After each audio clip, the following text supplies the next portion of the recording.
Only 20% of the Muslims around the world are Arabs. Muslims memorize their scriptures the most amongst all religious groups. But Muslims understand or even read their own scripture in their own languages the least. Most of the Muslims around the world don't even know what they're saying in their own mother tongue during their prayers. Bangladesh is the third largest Muslim country in the world population-wise. Still, 99% of Bangladeshis do not even know the meaning of what they utter during their prayer. That's why Muslims around the world are over-emotional.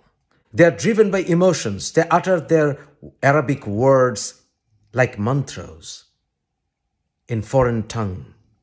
They believe that just memorizing the scriptures in perfect Arabic is a religious rite. It's a blessing by itself. But it doesn't emphasize on learning the scriptures in their own languages. That's why they have huge reliance on a handful of their clerics, imams, who know Arabic, who read the books, scriptures, and tell them whatever they wish as Islamic. This is a huge trap, a lacuna in Islamic theology, Islamic society, giving way and excuses to Islamic clerics, imams, to control the general Muslim mass.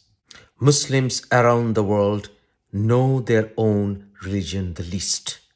But still, they're the most punctual in celebrating their rituals without even understanding why they're doing that. What are they doing? Muslims go to prayer 5 times a day and they utter Quranic verses which they had memorized in their childhood. But most of them don't even know what they're uttering. 99% of the Muslims around the world don't know that you can't find more than 30% of the Quran before the 9th century.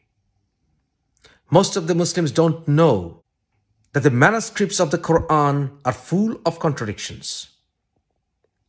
Most of the Muslims don't know there is no trace of Muhammad before the 8th century.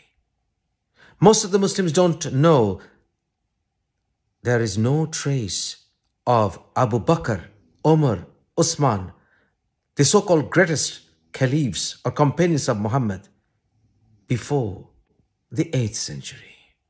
Most of the Muslims don't know the most authentic hadith collection, the Sahih al-Bukhari. No trace of it before the 11th century.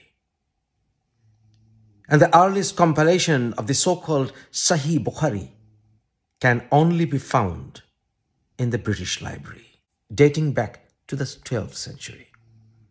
Most of the Muslims don't know that Muslim scholars don't even know the original name or the real name of Abu Huraira, the father of cat, who was the greatest so-called hadith narrator in history.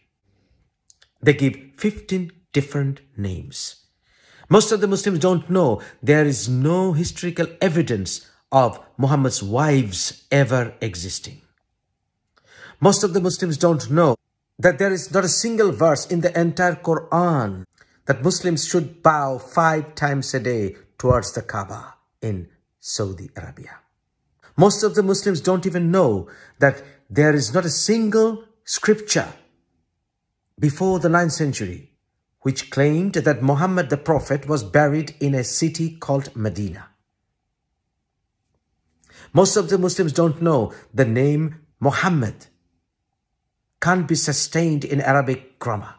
Most of the Muslims don't even know there's not a clear, unequivocal, explicit verse in the Quran commanding Muslims to pray 5 times a day. Most of the Muslims don't even know that Quran only commands to fast only part of the month Ramadan, not the entire month. Most of the Muslims don't know. There's not a single verse in the entire Quran commanding to kiss the black stone in Kaaba. But they still do. There's not a single verse in the entire Quran to say Baitul Atiq, the old home, and the Kaaba are the same. Most of the Muslims don't know that Quran explicitly has two different names, Bakka and Makkah. And Quran doesn't say that Bakka and Makkah are the same. Most of the Muslims don't know that the word Medina simply means a city. And that was referred to as the cities where Ibrahim, Moses, and other prophets visited. And they don't even know how come the name Yathrib was mentioned in Quran. But it doesn't say Yathrib was to be named Medina later on. Most of the Muslims don't know there is no archaeological evidence of Mecca, Kaaba ever existing before the 9th century. Most of the Muslims don't know there is no archaeological evidence of Muhammad's tomb to be in Medina before the 9th century. Now, digest that.